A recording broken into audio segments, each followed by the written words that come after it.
Έχουμε έρθει για την αντικατάσταση αυτού του ηλιακού. Και τελειώνει στο τελειώνει.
Αφού απομακρύναμε τον παλιό ηλιακό, πλύναμε, καθαρίσαμε το χώρο και είμαστε έτοιμοι για την εγκατάσταση του καινούριου.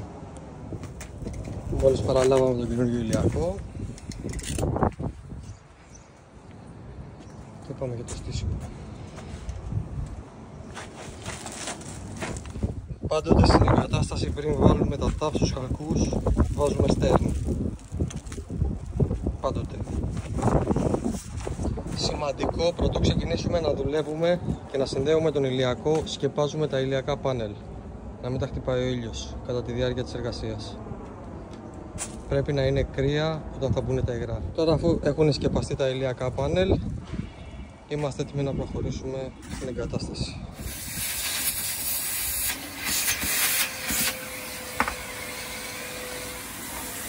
Πάντα, αφού ανοίξουμε τις τρύπες, πρωτού βάλουμε τη μονοπική στην οθόνη, ρωτάμε όλες τις κάμερα μέσα.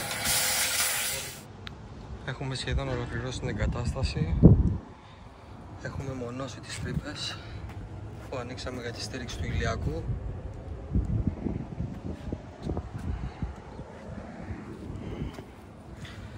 Πολύ καλά, με Sikaflex. Έχουμε ξεκινήσει το γέμισμα. Και...